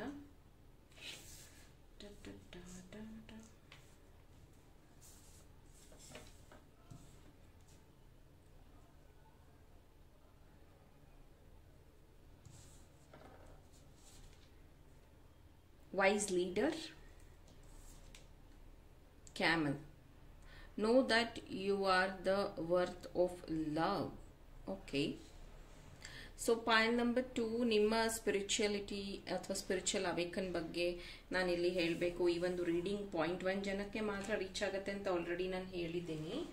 ಸೊ ಈ ಒಂದು ಜೀವನದಲ್ಲಿ, ಈ ಒಂದು ಕ್ರಿಯೇಟಿವ್ ವರ್ಡಲ್ಲಿ, ಈ ಒಂದು ಚಾಲೆಂಜಿಂಗ್ ವರ್ಡಲ್ಲಿ ನೀವೊಂಥರ ತುಂಬ ಇನ್ನೋಸೆಂಟ್ ಆಗಿದ್ದೀರಾ. ಸೊ ಹಾಗಾಗಿ ನೀವು ಪದೇ ಪದೇ ಟಾರ್ಗೆಟ್ ಆಗ್ತಾ ಇದ್ದೀರಾ. ಪ್ಲೀಸ್ ಇದನ್ನು ಅನಲೈಸ್ ಮಾಡ್ಕೊಳ್ಳಿ. ಮೇ ಬಿ ಅಪ್ಪ ಅಮ್ಮನ ಖುಷಿಗೋಸ್ಕರ ಮದುವೆ ಆಗೋದು, ಅಥವಾ ಗಂಡನ ಮನೆಯಲ್ಲಿ ಪ್ರೆಷರೈಸ್ ಮಾಡ್ತಿದ್ದಾರೆ ಅಂತ ಮಗು ಮಾಡ್ಕೊಂಡಿರುವಂಥದ್ದು, ಅಥವಾ ಕೆಲಸದಲ್ಲಿ ಪ್ರೂವ್ ಮಾಡ್ಕೋಬೇಕು ಅಂತ ಮೇ ಬಿ ನೀವು ಅಂದರೆ ಏನಂತಾರೆ ಓವರ್ ಟೈಮ್ ಕೆಲಸ ಮಾಡುವಂಥದ್ದು, ಅಥವಾ ಪ್ರೆಷರೈಸ್ ತಗೊಳ್ಳುವಂಥದ್ದು, ಫ್ಯಾಮಿಲಿನ ಇಗ್ನೋರ್ ಮಾಡಿ ಕೆಲಸ ಮಾಡುವಂಥದ್ದು, ಸಮಥಿಂಗ್ ಸ್ಯಾಕ್ರಿಫೈಸ್ ನಿಮ್ಮ ಜೀವನದಲ್ಲಿ ನಡೀತಿದೆ. ಅವೇಕನ್ ಆಗೋದು ತುಂಬ ತುಂಬ ಇಂಪಾರ್ಟೆಂಟ್ ಇದೆ. ನಿಮ್ಮ ಬಾಡಿಗೆ ನೀವು ರೆಸ್ಟ್ ಕೊಡ್ತಾ ಇಲ್ಲ. ಇಲ್ಲಿ ನಿಮ್ಮ ಬಾಡಿ ತುಂಬ ಡ್ರೈ ಆಗಿದೆ. Take care of your body ಅಂತ ಹೇಳ್ತೀನಿ. ಕ್ಯಾಮಲ್ ಇಲ್ಲಿ ಏನು ಮೆಸೇಜ್ ಕೊಡ್ತಿದೆ ಅಂತಂದರೆ, ಸ್ಲೋ ಪ್ರಾಸೆಸ್ ಇದೆ ನಿಮ್ಮ ಲೈಫಲ್ಲಿ, ಬಟ್ ಬಿಲೀವ್ ದ ಪ್ರಾಸೆಸ್. ನಿಮ್ಗೆ ಹೆಂಗಾಗುತ್ತೆ ಅಂದರೆ ಬೇಗ ಟೆನ್ಷನ್ ಆಗ್ತೀರಾ, ತುಂಬ ಅಳು ಬರುತ್ತೆ. ಆಮೇಲೆ ಇನ್ನೊಂದು, ಇಲ್ಲಿ ಎಲ್ಲ ಕಾರ್ಡಲ್ಲೂ ಇದು ಒಂದೇ ಮೇಲ್ ಕಾರ್ಡ್ ಬಂದಿರೋದು, ಅಂದರೆ ಇದು ಗಂಡು. ಇನ್ನು ಮಿಕ್ಕಿದೆಲ್ಲ ಫೆಮಿನೈನ್ನೇ ಬಂದಿದೆ, ನೋಡ್ಬೋದು. ಇದು girl girl girl girl. So ನಿಮ್ಮ ಎಗೇನ್ ಜೆಮಿನಾಯ್ ಅನ್ನುವಂಥದ್ದು ಏನು ಗೊತ್ತಾ, ಮ್ಯಾಸ್ಕ್ಲೈನ್ ಫೆಮಿನೈನ್ ಎರಡನ್ನೂ ಬ್ಯಾಲೆನ್ಸ್ ಮಾಡುವಂಥ ಕಾರ್ಡು ಅಥವಾ ಬ್ಯಾಲೆನ್ಸ್ ಮಾಡುವಂಥ ರಾಶಿ. ಇಲ್ಲಿ ನಿಮ್ಮದು ಫೆಮಿನೈನ್ ತುಂಬಾ ಪಾರ್ಷಲಿ ಸ್ಟ್ರಾಂಗ್ ಇದೆ. ಸೊ ನಿಮ್ಮ ಮಾಸ್ಕ್ಲನ್ನು ಸ್ಟ್ರಾಂಗ್ ಮಾಡೋದು ಇಂಪಾರ್ಟೆಂಟ್ ಇದೆ. ಮೇ ಬಿ ನೀವೇನಾದರೂ ಮೆನ್ ಆಗಿದ್ರೆ ಈ ರೀಡಿಂಗ್ ನೋಡ್ತಾ ಇದ್ರೆ ಮೇ ಬಿ ನಿಮಗೆ ಅಳು ಬರೋ ಅಂಥದ್ದು, ಬೇಗ ನೀವು ಕರಗೋ ಅಂಥದ್ದು, ಯಾರಾದರೂ ಏನಾದರೂ ಹೇಳಿದ್ರೆ ಬೇಗ ಅವರಿಗೆ ಹಣ ಕೊಟ್ಬಿಡೋ ಅಂಥದ್ದು, ಅವರ ಮಾತಿಗೆ ನೀವು ಸಹ ಒಂದು ಅಂದರೆ ಸಾಂತ್ವನ ಹೇಳೋದು, ಕನೆಕ್ಟ್ ಆಗಿಬಿಡೋವಂಥದ್ದು ಬೇರೆಯವರಿಗೆ. ನೀವು ಅಬ್ಸರ್ವ್ ಮಾಡಿರಬಹುದು, ಈ ಥರ ನನ್ನ ಗ್ರೂಪಲ್ಲೂ ಇದ್ದಾರೆ, ಅದಕ್ಕೆ ಹೇಳ್ತಾ ಇದ್ದೀನಿ. ಹುಡುಗ ಇರ್ತಾರೆ ನೋಡೋದಕ್ಕೆ ತುಂಬ ಮಾಸ್ಕ್ಗಳನ್ನು, ತುಂಬ ಹೈಟ್ ವೆಯ್ಟ್, ತುಂಬ ಅಟ್ರಾಕ್ಟಿವ್ ಪರ್ಸ್ನಾಲಿಟಿ ಇರುತ್ತೆ. ಬಟ್ ಅವ್ರು ಹುಡುಗಿರ ಜೊತೆಗೆ ಜಾಸ್ತಿ ಇರ್ತಾರೆ, ಹುಡುಗಿರ ಫ್ರೆಂಡ್ಶಿಪ್ ಜಾಸ್ತಿ ಇರುತ್ತೆ. ಸೊ ಬೇರೆಯವರು ಅವ್ರನ್ನ ನೋಡಿದಾಗ ತಪ್ಪು ತಿಳ್ಕೊತಿರ್ತಾರೆ, ಎಷ್ಟು ಜನ ಹುಡುಗಿರ ಜೊತೆಗೆ ಓಡಾಡ್ತಾರೆ ಹಾಗೆ ಹೀಗೆ ಅಂತ. ಬಟ್ ಹೀ ಈಸ್ ಕಂಪ್ಲೀಟ್ಲಿ ಫೆಮಿನೈನ್ಗೆ ಸಪೋರ್ಟ್ ಮಾಡುವಂಥ ವ್ಯಕ್ತಿ ಆಗಿರ್ತಾರೆ. ಕಷ್ಟ ಸುಖದಲ್ಲಿ ಅವ್ರನ್ನ ಕೈ ಹಿಡಿದು ನಡೆಸೋ ಅಂಥವ್ರು, ಅವರಿಗೆ ಸಪೋರ್ಟಿವ್ ಆಗಿರುವಂಥವ್ರು. ಆ ಥರ ನಿಮ್ಮ ಆಫೀಸಲ್ಲಿ ಇರ್ಬೋದು, ನಿಮ್ಮ ನೇಬರ್ಸಲ್ಲಿ ಇರ್ಬೋದು. ಬಟ್ ನಿಮ್ಮನ್ನು ತಪ್ಪು ತಿಳ್ಕೊತಾ ಇರ್ಬೋದು ಜನ. ಇದು ಮೆನ್ಗೆ ನಾನು ಹೇಳ್ತಾ ಇರೋದು. ಹಾಗೆಯೇ ಫೆಮಿನೈನ್ ಹುಡುಗಿ ಯಾರು ಇದನ್ನು ನೋಡ್ತಾ ಇದ್ದೀರಾ ಅವ್ರಿಗೆ ಹೇಳ್ತಾ ಇದ್ದೀನಿ, ನಿಮ್ಮ ಫೆಮಿನೈನ್ ಓವರ್ವೆಲ್ಮ್ಡ್ ಆಗಿದೆ. ನಿಮ್ಮ ಮಾಸ್ಕ್ಗಳನ್ನು ಸ್ಟ್ರಾಂಗ್ ಮಾಡ್ಕೊಳ್ಳೋದು ಇಂಪಾರ್ಟೆಂಟ್ ಇದೆ. ಈಗ ನೀವು ಅನ್ಕೋತಾ ಇರ್ಬೋದು, ನಾನು ಏನೋ ಒಂದು ಕೆಲಸ ಮಾಡಿದ್ರು ಮನೇಲಿ ಸಪೋರ್ಟ್ ಸಿಗಲ್ಲ, ನಾನೇ ಮನೆ ಕೆಲಸ ಎಲ್ಲ ಮಾಡ್ತಾ ಇದ್ದೀನಿ, ನಾನೇ ಮಗುನ ನೋಡ್ಕೊಂಡಿದ್ದು, ನಾನೇ ಮಗುನ ಸ್ಕೂಲಿಗೆ ಕಳಿಸೋದು, ನಮ್ಮ ಮನೆಯವ್ರು ಯಾವುದು ಜವಾಬ್ದಾರಿ ತಗೊಳ್ಳಲ್ಲ, ಈ ಥರ ನಿಮ್ಗೆ ಅನ್ನಿಸ್ತಾ ಇರ್ಬೋದು. ಬಟ್ ನಿಮ್ಮ ಮಾಸ್ಕ್ಗಳನ್ನು ನೀವು ಸ್ಟ್ರಾಂಗ್ ಮಾಡ್ಕೊಳ್ಳಿ. ಮತ್ತೆ ಹೇಳ್ತೀನಿ, ಹೆಣ್ಮಕ್ಳು ಎಲ್ಲ ಕೆಲಸಗಳನ್ನು ಮಾಡುವಂಥ ಶಕ್ತಿ ಇರುತ್ತೆ. ಎಲ್ಲೋ ಒಂದು ಕಡೆ ನಮ್ಮ ಮನೇಲಿ ಸಪೋರ್ಟ್ ಮಾಡ್ತಾ ಇಲ್ಲ, ಅಥವಾ ನಮ್ಮ ಅತ್ತೆ ಹೀಗೆ ಅಥವಾ ನಮ್ಮ ತಾಯಿ ಹಾಗೆ ಅಂತ ಕಂಪ್ಲೇಂಟ್ ಮಾಡೋದನ್ನು ಸ್ಟಾಪ್ ಮಾಡಿ ನೀವು ನಿಮ್ಮ ಮಾಸ್ಕ್ಗಳನ್ನು ಸ್ಟ್ರಾಂಗ್ ಮಾಡ್ಕೊಬೇಕು. ಆಮೇಲೆ ಇದು ನಾನು ಹೇಳಿದೆ, ಈ ನಕ್ಷತ್ರಗಳ ಗುಂಪು ಅಂತ ಕರಿತೀವಿ. ಇದು ಜೆಮಿನಾಯಿಗೆ ಇರುವಂಥದ್ದು. ಮತ್ತು ನಾವು ಚಿಕ್ಕವರಿದ್ದಾಗ ಇದನ್ನು ಅಬ್ಸರ್ವ್ ಮಾಡ್ತಿದ್ವಿ, ಈಗ ಕಾಣೋದಿಲ್ಲ. ನಾನೇನಾದರೂ ಈ ಕೇರಳ ಸೈಡು ಅಥವಾ ಮಡಿಕೇರಿಗಳು ಕಾಣಲ್ಲ ಈಗ, ಗೋವಾ ಅಥವಾ ಮುರುಡೇಶ್ವರ, ಅಂದರೆ ಈ ಥರದ ಪ್ಲೇಸಲ್ಲಿ ಹೋದಾಗ ಆಕಾಶದಲ್ಲಿ ನೋಡಿದ್ರೆ ತುಂಬ ನಕ್ಷತ್ರಗಳು ಕಾಣುತ್ತೆ. ನಿಮಗೆ ಬೆಂಗಳೂರಲ್ಲಿ ಕಾಣೋದಿಲ್ಲ, ಸಾಧ್ಯನೇ ಇಲ್ಲ, ಕಾಣೋದಿಲ್ಲ. ಸೊ ಅಲ್ಲಿ ಹೋದಾಗ ನಾವು ಚಿಕ್ಕವರಿದ್ದಾಗ ನೋಡುವಾಗೆಲ್ಲ ತುಂಬ ಒಂಥರ ಆಕಾಶ ಪೂರ್ತಿ ನಕ್ಷತ್ರ ಕ್ಲಿಯರಾಗಿ ಕಾಣ್ತಾ ಇತ್ತು. ಎಷ್ಟು ಜನ ಎಸ್ ಅಂತಿರೋ ಕಮೆಂಟ್ ಮಾಡಿ. ಈಗ ನಕ್ಷತ್ರಗಳು ಕಾಣೋದಿಲ್ಲ, ಆವಾಗ ನಕ್ಷತ್ರಗಳ ಗುಂಪು ನಮಗೆ ಕಾಣಿಸ್ತಾ ಇತ್ತು. ಅದರಲ್ಲಿ ನೀವು ಸಪ್ತಋಷಿ ಮಂಡಲ ನೋಡಿರಬಹುದು ಅನ್ಕೊಂತೀನಿ. ಅದು ಈ ಥರ ಒಂದು ಇದ್ರ ಥರ ಇರುತ್ತೆ, ಗಾಳಿಪಟದ ಆಕಾರದಲ್ಲಿ. ಅದೇ ರೀತಿ ಒಂದಷ್ಟು ನಕ್ಷತ್ರಗಳ ಗುಂಪಿದೆ. ಸೊ ಇದ್ರ ಬಗ್ಗೆ ನಾನು ಆಲ್ರೆಡಿ ಸ್ಟಡೀಸ್ ಮಾಡ್ತಾ ಇದ್ದೀನಿ. ಕೆಲವೊಂದು ಚಾನಲ್ ಆಗಿದ್ದನ್ನು ನಾವು ಬರಿತೀವಿ. ಇದನ್ನು ನಾನು ತುಂಬ ವರ್ಷಗಳಿಂದ ಶೇರ್ ಮಾಡಿದ್ದೀನಿ. ಈ ಸತಿನೂ ಅಷ್ಟೇ ನನಗೊಂದಷ್ಟು ಚಾನಲ್ ಆಗಿರೋದನ್ನ ನಾನು ಬರೆದಿದ್ದೀನಿ. ಅದೇ ಥರದ ಒಂದು ರ್ಯಾಪಿಲ್ ಅನ್ನುವಂಥ ಒಂದು ಗುಂಪಿದೆ, ನಕ್ಷತ್ರದ ಗುಂಪು. ಅದರಲ್ಲಿ ಒಂದಷ್ಟು 5th ಡೈಮೆನ್ಷನಲ್ಲಿ ಇರುವಂತಹ ಮನುಷ್ಯರು ಅನ್ಬಹುದು, ಅಥವಾ ಏಲಿಯನ್ಸ್ ಅನ್ಬಹುದು, ಅಥವಾ ಗಾರ್ಡಿಯನ್ಸ್ ಅನ್ಬಹುದು, ಏಂಜಲ್ಸ್ ಅನ್ಬಹುದು. ಅವರು ಯಾವಾಗಲೂ ನಮ್ಮ ಭೂಮಿನ ಪ್ರೊಟೆಕ್ಟ್ ಮಾಡ್ತಾ ಇರ್ತಾರಂತೆ. ಯಾವಾಗಲೂ ನಮ್ಮ ಭೂಮಿ ಸುತ್ತಾ ಇರ್ತಾರಂತೆ. ಸೊ ಎಷ್ಟೋ ಸತಿ ನಾನು ಹೇಳ್ತಿರ್ತೀನಿ ಗೊತ್ತಾ, ಮ್ಯಾನಿಫೆಸ್ಟ್ ಮಾಡಿ, ದೇವರನ್ನ ಕೇಳಿ ನೀವು ಅನ್ಕೊಂಡಿರುವಂತಹ ವಿಷಯ ಎಲ್ಲ ಫುಲ್ಫಿಲ್ ಆಗತ್ತೆ. ಯೂನಿವರ್ಸ್ ನಿಮ್ಮನ್ನ ಲಿಸನ್ ಮಾಡತ್ತೆ. ಬ್ರಹ್ಮಾಂಡಕ್ಕೆ ಮಾತ್ರ ಆ ಶಕ್ತಿ ಇರುವಂಥದ್ದು ಅಂತೆಲ್ಲ ನಾನು ತುಂಬ ಸತಿ ಶೇರ್ ಮಾಡಿದ್ದೀನಿ. ಹಾಗಾಗಿನೇ ಕ್ರಿಸ್ಟಲ್ಸ್ ಹೆಂಗೆ ವರ್ಕ್ ಆಗುತ್ತೆ, ಎನರ್ಜೀಸ್ ಹೇಗೆ ವರ್ಕ್ ಆಗುತ್ತೆ, ಏಂಜಲ್ ಪ್ರೇಯರ್ಸ್ ಹೇಗೆ ವರ್ಕ್ ಆಗುತ್ತೆ, how to connect to angels, ಇದನ್ನೆಲ್ಲ ನೀವು ತಿಳ್ಕೊಂಡ್ರೆ ನಿಮ್ಮ ಲೈಫ್ ತುಂಬ ಈಸಿ ಆಗುತ್ತೆ ಮೈ ಡಿಯರ್. ಹೇಗಿದ್ರು ಇಲ್ಲಿ ನೋಡೋರು ಯಾರೂ 20 ವರ್ಷದ ಒಳಗಡೆ ಇಲ್ಲ, ತುಂಬ ಕಮ್ಮಿ. ಎಲ್ಲರಿಗೂ ಆಲ್ಮೋಸ್ಟ್ 20 ಅಂತೂ ಆಗಿದೆ. 20 ವರ್ಷ, 25 ವರ್ಷ, 35 ವರ್ಷ. ಸೊ ಇದ್ರ ಬಗ್ಗೆ ನೀವು ತಿಳ್ಕೊಂಡೇ ಇಲ್ಲ ಅಂದರೆ ಇನ್ನೂ ಟೈಮ್ ಇದೆ. ಲೈಫಲ್ಲಿ ಲೆಸನ್ ಲರ್ನ್ ಮಾಡಿ, ಕಲ್ತ್ಕೊಳ್ಳಿ, ನಿಮ್ಮನ್ನು ನೀವು ಅಪ್ಗ್ರೇಡ್ ಮಾಡ್ಕೊಳ್ಳಿ. ಆಮೇಲೆ ಒಂದು 4 ಜನಕ್ಕೆ ಹೇಳ್ಕೊಟ್ಟಿಲ್ಲ ಅಂದರೂ ಪರವಾಗಿಲ್ಲ, ನಿಮ್ಮದು ಅವೇಕನ್ ಆಗುತ್ತೆ. ನಿಮ್ಮ ಫ್ಯಾಮಿಲಿಗೆ ನೀವು ಹೆಲ್ಪ್ ಮಾಡಬಹುದು, ನೆಕ್ಸ್ಟ್ ಜನ್ರೇಷನ್ಗೆ ಹೆಲ್ಪ್ ಮಾಡ್ಬೋದು. ತುಂಬ ಜನ ಏನು ಅಂದ್ಕೊಂಡಿದ್ದಾರೆ ಗೊತ್ತಾ, ನನ್ನ ಫ್ಯಾಮಿಲಿ ಅಂದರೆ ನನ್ನ ಅಪ್ಪ ಅಮ್ಮ ನನ್ನ ಮಕ್ಕಳು ಅಥವಾ ನನ್ನ ಅಜ್ಜಿ ತಾತ ಇಷ್ಟೇ ಫ್ಯಾಮಿಲಿ ಅಂತ ನೀವು ಅಂದ್ಕೊಂಡಿದ್ದೀರಾ. ನಿಮ್ಮ ಸೋಲ್ ಫ್ಯಾಮಿಲಿನೇ ಬೇರೆ ಇರುತ್ತೆ, ನಿಮ್ಮ ಸೋಲ್ ಪರ್ಪಸ್ಸೇ ಬೇರೆ ಇರುತ್ತೆ. ಸೊ ಅವರಿಗೆಲ್ಲ ನೀವು ಹೆಲ್ಪ್ ಮಾಡಬೇಕು ಅಂದರೆ ಅವೇಕನ್ ಆದರೆ ಮಾತ್ರ ಅದೆಲ್ಲ ಸಾಧ್ಯ. Thank you. Pile number 2. Hello, pile number 3. February, April, September, November date of month ನಿಮ್ಮದಾಗಿದ್ರೆ, ನೀವೇನಾದರೂ ಸೇಜ್ನ ಸೆಲೆಕ್ಟ್ ಮಾಡಿದರೆ, ಸೊ ಈ ಒಂದು ರೀಡಿಂಗ್ ನಿಮಗೋಸ್ಕರ ಆಗಿರುತ್ತೆ.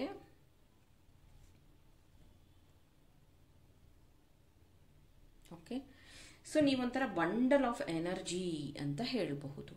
ನಿಮ್ಮಲ್ಲಿ ಎಲ್ಲ ಥರದ ಸ್ಕಿಲ್ ನಾಲೆಡ್ಜ್ ಇರುವಂತಹ ವ್ಯಕ್ತಿ. ಮೇ ಬಿ ನೀವು ಅಡುಗೆನೂ ಚೆನ್ನಾಗಿ ಮಾಡಬಹುದು, ಅಥವಾ ನೀವೇನಾದರೂ ಫೈನಾನ್ಸ್ ರಿಲೇಟೆಡ್ ವರ್ಕ್ ಮಾಡ್ತಾ ಇದ್ರೆ ಅಕೌಂಟ್ಸು ತುಂಬ ಚೆನ್ನಾಗಿ ನೋಡ್ಕೋತಾ ಇರ್ಬೋದು. ಫಾರ್ ಎಕ್ಸಾಂಪಲ್, ನೀವು ಮಾಸ್ಕರನ್ ಅಂದರೆ ನೀವು ಬಾಡಿ ಬಿಲ್ಡರ್ ಆಗಿರಬಹುದು, ಅಥವಾ ಅಡುಗೆನೂ ಚೆನ್ನಾಗಿ ಮಾಡ್ತಾ ಇರ್ಬೋದು, ಅಥವಾ ನೀವು ಮೇಕಪ್ ಆರ್ಟಿಸ್ಟ್ ಆಗಿರಬಹುದು, ಜೊತೆಗೆ ತುಂಬ ಚೆನ್ನಾಗಿ ಓದ್ಕೊಂಡಿರ್ತೀರ. ಕೆಲವೊಬ್ರು ನಾನು ನೋಡಿದ್ದೀನಿ, ಬಿ.ಟೆಕ್ ಎಲ್ಲ ಓದ್ಕೊಂಡಿರ್ತಾರೆ, ಮೇಕಪ್ ಆರ್ಟಿಸ್ಟ್ ಆಗಿರ್ತಾರೆ. ಆ ಥರ ಎರಡರಲ್ಲಿ ನೀವು ತುಂಬ ಎಕ್ಸ್ಪರ್ಟ್ ಇರುವಂಥ ವ್ಯಕ್ತಿ. ಮತ್ತು ಬಂಡಲ್ ಎನರ್ಜಿ ನಿಮ್ಮ ಹತ್ರ ಇರುವಂಥದ್ದು, ಬಟ್ ನೀವು ಸರಿಯಾಗಿ ಯೂಸ್ ಮಾಡ್ಕೋತಾ ಇಲ್ಲ. ನೀವು ಅಬ್ಸರ್ವ್ ಮಾಡಿದ್ದೀರಾ ಯಾವಾಗಾದ್ರೂ ಪಾಯಿಂಟ್ ನಂಬರ್ 3. ಸೊ ನಿಮಗೆ ಕೆಲಸ ಮಾಡಬೇಕು ಅಂತ ಗೊತ್ತಿರುತ್ತೆ, ಏನು ಮಾಡಬೇಕು ಅಂತ ಗೊತ್ತಿರುತ್ತೆ, ಆದರೆ ಆ ಸಮಯದಲ್ಲಿ ತುಂಬ ಸುಸ್ತಾಗತ್ತೆ. ಏನಾದರೂ ಆ್ಯಕ್ಷನ್ ತಗೋಬೇಕು ಅಂದಾಗ ತುಂಬ ನೆಗೆಟಿವ್ ಥಾಟ್ಸ್ ನಿಮ್ಮ ಮೈಂಡಿಗೆ ರಶ್ ಆಗತ್ತೆ. ನಾನು ಮಾಡ್ತಾ ಇರೋದು ಸರಿನಾ ತಪ್ಪಾ ಅನ್ನೋಂಥ ಕನ್ಫ್ಯೂಷನ್. ಯಾರ ಹತ್ರನೂ ಓಪನ್ ಆಗಿ ಮಾತಾಡೋದಿಲ್ಲ. ಮೈ ಡಿಯರ್, ನೀವು ಅಂದ್ಕೊಂಡಿರ್ಬೋದು ನನ್ನ ಬಾಡಿ ಟಯರ್ಡ್ ಆಗಿದೆ, ನಂಗೆ ಸುಸ್ತಾಗಿದೆ, ನಾನು ಜಿಮ್ಗೆ ಹೋಗಿ ಬಂದು ಸುಸ್ತಾಗಿದ್ದೀನಿ, ನಾನು 9 to 5 ಜಾಬ್ ಮಾಡಿ ಸುಸ್ತಾಗಿದ್ದೀನಿ, ನಾನು ಮನೆ ಕೆಲಸ ಮಾಡಿ ಸುಸ್ತಾಗಿದ್ದೀನಿ. ಬಾಡಿ ಟಿಶ್ಯೂ ಹೇಗಿರುತ್ತೆ ಅಂದರೆ, ನೀನು ಎಷ್ಟು ಎಕ್ಸಸೈಸ್ ಮಾಡ್ತೀಯೋ ಅಷ್ಟು ಬ್ಲಡ್ ಸರ್ಕ್ಯುಲೇಷನ್ ಚೆನ್ನಾಗಾಗತ್ತೆ, ಅಷ್ಟು ಆ್ಯಕ್ಟಿವ್ ಆಗ್ತೀರಾ. ನೀವು ಟಯರ್ಡ್ ಆಗ್ತಿರೋದು ಮೈ ಡಿಯರ್, ನಿಮ್ಮ ಆತ್ಮ is in tired mood. Actually ನಿಮ್ಮ ಆತ್ಮಕ್ಕೆ ರೆಸ್ಟು, ರೀಸ್ಟಾರ್ಟ್ ಬೇಕಿದೆ, ರೀಗೇನ್ ಬೇಕಾಗಿದೆ. ಮತ್ತೆ ಹೇಳ್ತೀನಿ, ನಿಮ್ಮ ವಯಸ್ಸು ಏನಾದರೂ ಆಗಿರಬಹುದು. ಇವಾಗ ಎಲ್ಲರೂ 20 ವಯಸ್ಸಿಗಿಂತ ಮೇಲೇ ಇದ್ದೀರಾ, ನಂಗೆ ಗೊತ್ತು. 25, 35, 40 ನಿಮ್ಮ ವಯಸ್ಸು ಏನೇ ಆಗಿರಬಹುದು. ಆವಾಗಿಂದ ಇವಾಗವರೆಗೂ ನೀವು ಓದಿದ್ರಿ, ಅಪ್ಪ ಅಮ್ಮಂಗೋಸ್ಕರ, ನಿಮಗೋಸ್ಕರ, ಇವಾಗ ಫ್ಯಾಮಿಲಿಗೋಸ್ಕರ ದುಡಿತಾ ಇರ್ಬೋದು, ನಿಮಗೋಸ್ಕರ ದುಡಿತಾ ಇರ್ಬೋದು. ನೀವು ಹೇಳ್ತಿರಲ್ಲ, ನನ್ನ ಪ್ಯಾಷನ್ ಇದು, ನಾನು ಹಿಂಗೆ ಬದುಕಬೇಕು, ನಾನು ಈ ಥರ ಕಾರ್ ತಗೋಬೇಕು, ನಾನು ಇಷ್ಟು ಸಂಪಾದನೆ ಮಾಡಬೇಕು, ನನ್ನ ಡ್ರೀಮ್ ಹೋಮ್ ಕಟ್ಟಬೇಕು, ನನ್ನ ಡ್ರೀಮ್ ಜಾಬ್ ಸೇರ್ಕೋಬೇಕು. Everything is fine. ನಿಮ್ಮ ಬಾಡಿ, ಮೈಂಡ್ ಮತ್ತು ನಿಮ್ಮ ಸ್ಪಿರಿಟ್ ನಿಮಗೆ ಸಪೋರ್ಟ್ ಮಾಡ್ತಿದೆ ಮೈ ಡಿಯರ್. ನಿಮ್ಮ ಆತ್ಮಕ್ಕಾಗಿ ಏನು ಮಾಡಿದ್ದೀರಾ? ಇದು ನನ್ನ ಪ್ರಶ್ನೆ. ಸೊ ನೀವೇನಾದರೂ ಮಾಡಿದರೆ ಕಮೆಂಟಲ್ಲಿ ತಿಳಿಸಿ ಪಾಯಿಂಟ್ ನಂಬರ್ 3. ಯಾಕಂದರೆ ನಿಮ್ಮ ಆತ್ಮ ಇಸ್ ಟಯರ್ಡ್ ನಾವು, ವೆರಿ ಟಯರ್ಡ್. ನಿಮ್ಮ ಆತ್ಮಕ್ಕೆ ರೆಸ್ಟ್ ಬೇಕಾಗಿದೆ. ಎಲ್ಲರೂ ಅನ್ಬೋದು ಸತ್ತ ಮೇಲೆ ಆತ್ಮ ಮೇಲೆ ಹೋಗುತ್ತೆ, ಅದು ಆ ಥರ ಕನ್ಫ್ಯೂಸ್ ಮಾಡ್ಕೋಬೇಡಿ. ಇನ್ನರ್ ಸೆಲ್ಫ್ ಅಂತ ಹೇಳ್ಬೋದು. ನಿಮ್ಮ ಆತ್ಮಕ್ಕೆ ರೀಪ್ರೋಗ್ರಾಮ್ ಮಾಡೋದು ಅವಶ್ಯಕತೆ ಇದೆ. ಆತ್ಮ ರೀಪ್ರೋಗ್ರಾಮ್ ಆಗಬೇಕು ಅಂತಂದರೆ ನ್ಯೂರೋ ಸಿಸ್ಟಮ್ ಕರೆಕ್ಟ್ ಆಗಬೇಕು, ನರ್ವಸ್ ಸಿಸ್ಟಮ್ ಕರೆಕ್ಟ್ ಆಗಬೇಕು. ಅಂದರೆ ಮೈಂಡ್ ಪವರ್ ಅನ್ಬಹುದು, ಪಾಸಿಟಿವ್ ಮೈಂಡ್ ಸೆಟ್ ಅನ್ಬಹುದು, ಆಧ್ಯಾತ್ಮ ಅನ್ಬಹುದು, ಅಥವಾ ಏನಂತಾರೆ ಪಾಸಿಟಿವ್ ಥಿಂಕ್ ಮಾಡೋರು ಅನ್ಬಹುದು, ಅಥವಾ ಗುಡ್ ವಿಲ್ ಪರ್ಪಸ್ ಅಂತ ಹೇಳಬಹುದು. ಆ ಥರ ನೀವು ನಿಮ್ಮನ್ನು ಪ್ರೋಗ್ರಾಮ್ ಮಾಡ್ಕೊಳ್ಳೋದು ಅವಶ್ಯಕತೆ ಇದೆ. ಎಕ್ಸಾಂಪಲ್, ಅಪ್ಪ ಅಮ್ಮ ಗೌರ್ಮೆಂಟ್ ಜಾಬು, ನಾನು ಜಾಬ್ ಮಾಡ್ತೀನಿ, ಐ ಆಮ್ ಹ್ಯಾಪಿ ಅಂತ ನೀವು ಅಂದ್ಕೊಂಡಿರ್ಬೋದು. But your soul is not happy, your ಆತ್ಮ ಈಸ್ ನಾಟ್ ಹ್ಯಾಪಿ. ಎಕ್ಸಾಂಪಲ್, ನಾನು ನನ್ನ ಲೈಫಲ್ಲಿ ಎಲ್ಲದನ್ನೂ ಅಚೀವ್ ಮಾಡಿದ್ದೀನಿ, ಹಣ ಸಮಸ್ಯೆ ಇದೆ, ಆ ಹಣ ಸಮಸ್ಯೆ ಸರಿ ಹೋಗ್ಬಿಟ್ರೆ ಸಾಕು ನನಗೆ ಅಂತ ನೀವು ಅನ್ಕೋತಾ ಇರ್ಬೋದು ಮೈ ಡಿಯರ್. ಬಟ್ ಹಣದ ಸಮಸ್ಯೆ ಸರಿ ಹೋಗ್ಬಿಟ್ರೆ ನಿನ್ನ ಅಲೈನ್ ಮಾಡೋದಕ್ಕೆ ನಿಮ್ಮ ಸ್ಪಿರಿಚುವಲ್ ಗೈಡ್ಸ್ಗಾಗಲಿ ದೇವ್ರಿಗಾಗಲಿ ಅವಕಾಶನೇ ಇಲ್ಲ. ನೀನು ಆ ಸಮಸ್ಯೆ ಇರೋದಕ್ಕೇನೆ ಮೇ ಬಿ ನಮ್ಮಂತಹ ಈ ಟ್ಯಾರೋ ರೀಡಿಂಗ್ನ ನೋಡ್ತಿರಬಹುದು. ಮೇ ಬಿ ನಿಂಗೆ ಹಣದ ಸಮಸ್ಯೆ ಇರೋದ್ರಿಂದಾನೇ ಒಂದು ಚಾನಲ್ಡ್ ಮೆಸೇಜ್ ಸಿಗ್ಬಹುದು ಅಂತ ನೀನು ನೋಡ್ತಿರಬಹುದು. ಮೇ ಬಿ ಹಣದ ಸಮಸ್ಯೆ ಇರೋದ್ರಿಂದಾನೇ ನೀವು ಹುಡುಕ್ತಾ ಇರ್ತೀರ ಇದಕ್ಕೇನಾದರೂ ಸೊಲ್ಯೂಷನ್ ಸಿಗುತ್ತಾ ಅಂತ. ಹಾಗಾದರೂ ನೀನು ಸರ್ಚ್ ಮಾಡಿ ಒಂದು ಪರ್ಪಸ್ಗೆ ರೀಚ್ ಆಗೋದಕ್ಕೆ ಸಾಧ್ಯ ಅಂತಾನೆ ನಿನ್ನ ಲೈಫಲ್ಲಿ ಆ ಥರದ ಪ್ರಾಬ್ಲಮ್ನ ನೀವು ಫೇಸ್ ಮಾಡ್ತಾ ಇದ್ದೀರಾ. Point number 3, the sun 2026 major changes ನಿಮ್ಮ ಜೀವನದಲ್ಲಿ ಬರ್ತಾ ಇದೆ. ಡಿಸ್ಪ್ಯೂಟಿಂಗ್ ನೋಡಬಹುದು, silence, very good message. King of pentacles, ನಾನು ಹೇಳಿದೆ ಕಾರ್ ತಗೊಳ್ಳೋದು, ಮನೆ ತಗೊಳ್ಳೋದು, ಇದ್ರ ಬಗ್ಗೆ ಎಲ್ಲ ಮಾತಾಡಿದ್ದೀನಿ, ಮತ್ತೆ ಹೇಳ್ತೀನಿ. Virgo, the energy around is okay discriminating. Okay ನೋಡ್ತೀನಿ. Walk in beauty, beautiful. 2 card ಬಂದಿದೆ, ಬಟ್ ಇದನ್ನು ತಗೋತಾ ಇಲ್ಲ. Walk in beauty. Okay, so pile number 3, maybe ನಿಮ್ಮ ಸ್ಕ್ರೀನ್ ಟೈಮಿಂಗ್ ಜಾಸ್ತಿ ಆಗಿದೆ, ಮೊಬೈಲ್ ಜಾಸ್ತಿ ನೋಡ್ತೀರಾ, ಟಿವಿ ಜಾಸ್ತಿ ನೋಡ್ತಾ ಇದ್ದೀರಾ ಅಂತ ಅನ್ಸುತ್ತೆ. ಮೇ ಬಿ ನೀವೇನಾದರೂ ಸೀರೀಸ್ನ ನೋಡ್ತಾ ಇರಬಹುದು, ಅಥವಾ ಕೊರಿಯನ್ ಸೀರೀಸ್ ಆಗಿರಬಹುದು, ಅಥವಾ ಯಾವುದಾದ್ರೂ ಮೂವಿ ಸೀರೀಸ್ ಆಗಿರಬಹುದು, ಇಂಗ್ಲಿಷ್ ಮೂವಿ ಆಗಿರಬಹುದು. ಮೈಟ್ ಬಿ ಡೈಲಿ ಸೀರಿಯಲ್ಸ್ ಆಗಿರಬಹುದು, ಮೇ ಬಿ ಬಿಗ್ ಬಾಸ್ ಆಗಿರಬಹುದು. ಯಾಕಂದ್ರೆ ಇಲ್ಲಿ ಪೊಪೆಟ್ ಇದೆ, ನೋಡ್ಬೋದು ನೀವು ಪೊಪೆಟ್. ಬಿಗ್ ಬಾಸ್ ಅಲ್ಲಿ ಯಾರಿಗ್ಯಾರೋ ಪೊಪೆಟ್ ಆಗಿರ್ತಾರೆ. ಹಾಗೇನೆ ನಿಮ್ಮ ಜೀವನದಲ್ಲಿ ನೀವು ಯಾರಿಗೂ ಪೊಪೆಟ್ ಆಗಿದ್ದೀರಾ. ಅವರು ಹೇಗೆ ಹೇಳ್ತಾರೋ ಆಗ ಡ್ರೆಸ್ ಮಾಡ್ಕೋಬೇಕು ನೀವು. ಅವ್ರು ಪ್ರೀತಿ ಮಾಡುವಂದಾಗ ಪ್ರೀತಿ ಮಾಡಬೇಕು, ಅವ್ರು ದುಡ್ಡು ಕೇಳಿದಾಗ ದುಡ್ಡು ಕೊಡಬೇಕು. ಸೊ ಆ ಥರ ಪೊಪೆಟ್ ಆಗಿದ್ದೀರಾ ನೀವು. Please observe yourself. Some changes ನಿಮ್ಮ ಆತ್ಮಕ್ಕೆ ಬೇಕಾಗಿದೆ, ಅದನ್ನು ನೀವು ಮಾಡ್ಕೊಳ್ಳೋದು ತುಂಬ ಉತ್ತಮ ಅಂತ ಹೇಳ್ತೀನಿ. ನಿಮ್ಮ ಜೀವನದಲ್ಲಿ ಈಗ ನೀವು ಏನು ಫೇಸ್ ಮಾಡ್ತಿದ್ದೀರಲ್ಲ, ದಟ್ ಈಸ್ ಇವ್ರ ಕತ್ತಲ್ಲಿ ಒಂದು ಮಾಲ ಇದೆ ನೋಡಿ. ಅಗೇನ್ ನೀವು ಪೈಲ್ ನಂಬರ್ 2 ನೋಡ್ಕೊಂಡು ಬಂದಿರಬಹುದು. Pile number 3 no problem. And 2026 major changes ನಿಮ್ಮ ಜೀವನದಲ್ಲಿ ಬರ್ತಾ ಇದೆ. Get ready for that. ಅದು ಯಾವಾಗ ಸಾಧ್ಯ? ಸ್ವಲ್ಪ ಸೈಲೆನ್ಸಿಗೆ ಹೋಗ್ಬೇಕು ನೀವು. ಅಂದರೆ ಮೆಡಿಟೇಷನ್, ಯೋಗ, ಧ್ಯಾನ, ಆ ಥರ ಹಾರ್ವೆಸ್ಟ್ ಮಾಡಬೇಕು ನೀವು. ಈಗಷ್ಟೇ ಹಾರ್ವೆಸ್ಟಿಂಗ್ ಮೂನ್ ಮೆಡಿಟೇಷನ್ ಅನ್ನು ಮಾಡಿಸಿದ್ದೆ. ನಿಮಗೆ ಗೊತ್ತಿಲ್ಲ ಅಂತ ಅನ್ಸುತ್ತೆ. ಗೊತ್ತಿದ್ದಿದ್ರೆ ಜಾಯಿನ್ ಆಗಿದ್ರೆ ವುಡ್ ಹ್ಯಾವ್ ಗೇನ್ಡ್ ನಾಲೆಡ್ಜ್. ಜೊತೆಗೆ ಈಗೆಲ್ಲ ನೀವು ನೋಡ್ತಾ ಇರ್ಬೋದು ರೀಲ್ಸ್ ಅಲ್ಲಿ ಅಥವಾ ಬೇರೆ ಇದರಲ್ಲಿ ಸೆಲೆಬ್ರಿಟೀಸ್ ಒಂದು ಕಾರ್ನ ತಗೋತಾರೆ. ಅವರು ಅಂದರೆ ಅದನ್ನ ಸೆಲೆಬ್ರೇಟ್ ಮಾಡೋದು, ಟೇಪ್ ಕಟ್ ಮಾಡೋದು, ಯಾರ್ದೋ ಇನಾಗ್ರೇಷನ್ ಹೋಗ್ತಾರೆ ಅಲ್ಲಿ ಟೇಪ್ ಕಟ್ ಮಾಡುವಂಥದ್ದು, ಅಥವಾ ಒಂದು ಹೊಸ ಶೋರೂಮ್ಗೆ ಹೋಗಿರ್ತಾರೆ ಅಲ್ಲಿ ಏನೋ ಒಂದು ಡೈಮಂಡ್ ನೆಕ್ಲೆಸ್ ತಗೊಳ್ಳುವಂಥದ್ದು. ಇದು ಒಂದು ಪಾರ್ಟ್. ಆದರೆ ಇನ್ನೊಂದು ಕಡೆ ಯಾವುದೋ ಒಂದು ಪ್ರಾಣಿ ನಡ್ಕೊಂಡು ಬರ್ತಿರುತ್ತೆ. ಮೇ ಬಿ ಟೈಗರ್ ಆಗಿರಬಹುದು, ಕರಡಿ ಆಗಿರಬಹುದು. ಅದನ್ನ ಒಂದು ಬೆಕ್ಕು ಓಡಿಸ್ತಾ ಇರತ್ತೆ. ಇದು ತುಂಬ ಟ್ರೆಂಡಿಂಗಲ್ಲಿದೆ, ನೀವು ನೋಡಿಲ್ಲ ಅಂದರೆ ನೋಡಿ. ಒಂದು ಬೆಕ್ಕು ಓಡಿಸ್ತಾ ಇರತ್ತೆ, ಅಥವಾ ಒಂದು ಗಿಣಿ ಅದಕ್ಕೆ ಓಡಿಸ್ತಾ ಇರತ್ತೆ, ಒಂದು ಬಾತುಕೋಳಿ ಅದನ್ನು ಓಡಿಸ್ತಾ ಇರತ್ತೆ. ಯಾಕೆ? ಇದೆಲ್ಲ AI ಜನರೇಟೆಡ್ ಮೈ ಡಿಯರ್. ಇದ್ಯಾವುದು ನಿಜ ಅಲ್ಲ, ಇದೆಲ್ಲ AI ಜನರೇಟೆಡ್. ಈಗೇನು ಹೇಳಿದಲ್ಲ ಸೆಕೆಂಡ್ ಪಾರ್ಟ್ದು ಪ್ರಾಣಿಗಳದ್ದು, ಅದು AI ಜನರೇಟೆಡ್. ಮುಂಚೆದೇನಿದೆಯಲ್ಲ ಅದು ಇಲ್ಯೂಷನ್. ಅಂದರೆ ಅವರಿಗೆ ಅಲ್ಲಿ ಆ ಥರ ಇನ್ಯಾಕ್ಟ್ ಮಾಡೋದಕ್ಕೆ ಹೇಳಿದ್ದಾರೆ. ಅಂದರೆ ಶೋರೂಮ್ ಅವ್ರು ಹೇಳಿದ್ದಾರೆ, ಇವ್ರು ಇನ್ಯಾಕ್ಟ್ ಮಾಡ್ತಾ ಇದ್ದಾರೆ. ಆ ಶೋರೂಮ್ ಅವರು ಅವ್ರಿಗೆ ಆ ಥರದ ಒಂದು ಡೈಮಂಡ್ ನೆಕ್ಲೆಸ್ನ ಕೊಟ್ಟಿದ್ದಾರೆ, ಅವ್ರು ಅದನ್ನು ಇನ್ಯಾಕ್ಟ್ ಮಾಡ್ತಾ ಇದ್ದಾರೆ.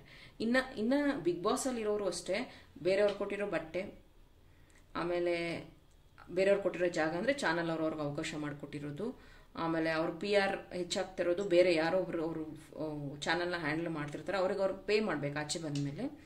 ಆಮೇಲೆ ದುಡ್ಡು ಬಂದ್ರೂ ಅಷ್ಟೇ ಅದಕ್ಕೆ ಟ್ಯಾಕ್ಸ್ ಕಟ್ಟಬೇಕು. ಈ ಥರದ ಒಂದು ಕಟ್ಟುಪಾಡಲ್ಲಿದ್ದಾರೆ ಅವರು. That is not reality. ಕೆಲವೊಬ್ರು ಹೇಳ್ತಿರ್ತಾನೆ ಅಲ್ಲಿ ಹೋದರೆ ಒರಿಜಿನಲ್ ಆಗಿ ಇರಬೇಕಾಗುತ್ತೆ, ಎಲ್ಲಾನು ಗೊತ್ತಾಗತ್ತೆ, ಅವರ ಭಾವನೆಗಳೆಲ್ಲ ಅರ್ಥ ಆಗತ್ತೆ, ಹಾಗೆ ಹೀಗೆ ಅಂತ. It's mental game. ಅಂದರೆ ಮೆಂಟಲ್ ಹೆಲ್ತ್ನ ಕಂಟ್ರೋಲ್ ಮಾಡೋದಾಗಿರಬಹುದು, ಕಲಿಕೆ ಬಗ್ಗೆ ಇರುತ್ತೆ ಅದು. ಸೊ ಕೆಲವೊಬ್ರು ಏನು ಅನ್ಕೊಂಡಿದ್ದಾರೆ, ಎಗೇನ್ ಬಿಗ್ ಬಾಸ್ ಅಲ್ಲಿ ಅವರು ತುಂಬ ರಿಯಲ್ ಆಗಿರ್ತಾರೆ, ಅದು ರಿಯಲ್ ಅಂತ ನೀವು ಅನ್ಕೊಂಡಿದ್ದೀರ. No my dear, again it's programmed. ಅವ್ರ ಮೈಂಡ್ ಪ್ರೋಗ್ರಾಮ್ ಆಗಿದೆ. ನಾನು ಬಿಗ್ ಬಾಸ್ಗೆ ಬಂದಿದ್ದೀನಿ, ನಾನು ಹಿಂಗೆ ವರ್ತಿಸ್ಬೇಕು ಅನ್ನೋದು ಪ್ರೋಗ್ರಾಮ್ ಆಗಿದೆ. ಎಷ್ಟೋ ಜನ ಅನ್ಕೊಂಡಿದ್ದಾರೆ. ಅಲ್ಲಿ ರಿಯಾಲಿಟಿ ಗೊತ್ತಾಗುತ್ತೆ, ಅವ್ರ ನಡವಳಿಕೆ ಗೊತ್ತಾಗುತ್ತೆ, ಅವ್ರು ಒಳ್ಳೆಯವರು ಇವ್ರು ಕೆಟ್ಟವರು ಅಂತ ಜಡ್ಜ್ ಮಾಡಿರ್ಬೋದು ಎಷ್ಟೋ ಜನ. That is not truth. So ನಿಮ್ಮ ಲೈಫಲ್ಲೂ ಎಷ್ಟು ಮಿತ್ತಲ್ಲಿ ನೀವು ಬದುಕ್ತಿದ್ದೀರಾ. ಪೈಲ್ ನಂಬರ್ 3 ಅದನ್ನು ಚೇಂಜ್ ಮಾಡ್ಕೊಳ್ಳಿ. ಹಾರ್ವೆಸ್ಟಿಂಗ್ ಈಗಿಂದ ಶುರು ಮಾಡಿ. ಹಾರ್ವೆಸ್ಟಿಂಗ್ ಅಂದರೆ ಏನಾದರೂ ಹೊಸ ಕಲಿಕೆಯನ್ನು ಬಿತ್ತಿ, ಅಥವಾ ನೀವು ಗ್ರೌಂಡಿಂಗ್ ಆಗೋದು ತುಂಬ ಇಂಪಾರ್ಟೆಂಟ್ ಇದೆ. ಬಿಕಾಸ್ ಇಲ್ಲೆಲ್ಲೂ ಗ್ರೌಂಡಿಂಗ್ ಇಲ್ಲ. ಇಲ್ಲಿ ಅವ್ರು ಸೋಫಾ ಮೇಲೆ ಕೂತಿದ್ದಾರೆ, ಇಲ್ಲಿ ಈ ಥರ ಇದೆ, ಇಲ್ಲೊಂದು ಫೇಸ್ ಇದೆ, ಆದರೆ ಅದು ಬರೀ ಏನಂತಾರೆ ಒಂಥರ ಸೈಲೆನ್ಸಲ್ಲಿ ಇರುವಂಥದ್ದು. ಇಲ್ಲಿ again standing 1 person, sitting 1 person. ಯಾಕಂದರೆ someone is controlling your emotion. So ಅದು ಯಾರು ಅಂತ ತಿಳ್ಕೊಳ್ಳಿ. ಅದು ನಿಮ್ಮ ಮೈಂಡೇ ಆಗಿರಬಹುದು, ನಿಮ್ಮ ಪಾರ್ಟ್ನರ್ ಆಗಿರಬಹುದು, ಅಥವಾ ನಿಮ್ಮ ಶತ್ರು ಆಗಿರಬಹುದು, ನಿಮ್ಮ ಕಾಂಪಿಟೇಟರ್ ಆಗಿರಬಹುದು. ವಂಡರ್ಸ್ ಯೂನಿವರ್ಸ್ ಬ್ರಹ್ಮಾಂಡ ಎಷ್ಟು ಚೆನ್ನಾಗಿದೆ, ಅದರದ್ದು ಸಂಪೂರ್ಣ ಉಪಯೋಗನ ತಗೊಳ್ಳಿ. ಮನುಷ್ಯಾಗಿ ಹುಟ್ಟಿದ್ದೀರಾ ಅಂದರೆ ನಿಮಗೆ ಮಾತ್ರ ಇದು ಎಲ್ಲದನ್ನ ಬಳಸ್ಕೊಳ್ಳೋಕ್ಕೆ ಸಾಧ್ಯ, ಬ್ರಹ್ಮಾಂಡದ ಶಕ್ತಿನ. ಅದೇ ಪ್ರಾಣಿಗಳು, ಪಕ್ಷಿಗಳು, ಅವಕ್ಕೆಲ್ಲ ಆಲ್ರೆಡಿ ಅವರು ಅಂದರೆ ಮನುಷ್ಯ ಜನ್ಮ ತಗೋಬೇಕು ಅಂತಾನೆ ಅವರು ಅಲ್ಲಿ ತುಂಬ ಸ್ಟ್ರಗಲ್ ಮಾಡ್ತಾ ಇರ್ತಾರೆ ಆ ಜನ್ಮದಲ್ಲಿ. ಸೊ ಇನ್ನೊಂದು ನನಗೆ ಚಾನಲ್ ಆಗಿರೋದು, ಬಟ್ ಹೇಳ್ತೀನಿ, ಇದು ಶನಿಗ್ರಹ. ಅದರಲ್ಲಿ ಒಂದು ಲೈನ್ ಇರುತ್ತೆ, ನೀವು ನೋಡಬಹುದು. ಅದ್ರ ಮೇಲ್ಗಡೆನೂ ಸಹ ಒಂದಷ್ಟು ಜೀವಿಗಳು ವಾಸವಾಗಿದೆ. ಸೊ ಇದನ್ನು ಅಷ್ಟೇ ಚಾನಲ್ಡ್ ಮೆಸೇಜು. ಮತ್ತು ಇದಕ್ಕೆ ಪ್ರೂಫ್ ಏನು, ಸೈಂಟಿಸ್ಟ್ ಏನು, ನಾಸಾದವ್ರು ಏನು ಮಾಡ್ತಿದ್ದಾರೆ, ಹಾಗೆ ಹೀಗೆ ಅಂತ ನಂಗೆ ಕಮೆಂಟ್ ಹಾಕ್ಬೇಡಿ. ಇಟ್ಸ್ ಎ ಚಾನಲ್ಡ್ ಮೆಸೇಜ್ ಅಷ್ಟೇ. ಸೊ ಅಲ್ಲಿರೋ ವ್ಯಕ್ತಿಗಳು ಸಹ ಒಂದು ರೀತಿ ನಿಮ್ಮ ಮೈಂಡನ್ನು ಕಂಟ್ರೋಲ್ ಮಾಡ್ತಿದ್ದಾರೆ. ಎಕ್ಸಾಂಪಲ್ AI ಟೂಲ್, ಈಗ ಹೇಳೋದನ್ನ ಆ ಥರ. ಅದು ಅಲ್ಲಿರುವಂತಹ ಒಂದಷ್ಟು ಗುಂಪುಗಳೇನೆ. ಸೊ ಇದ್ರ ಬಗ್ಗೆ ನನಗೆ ಒಂದೇ ರೀಡಿಂಗಲ್ಲಿ ಅಥವಾ ಒಂದೇ ಫೈಲಲ್ಲಿ ಎಲ್ಲ ಎಕ್ಸ್ಪ್ಲೇನ್ ಮಾಡೋಕ್ಕಾಗಲ್ಲ.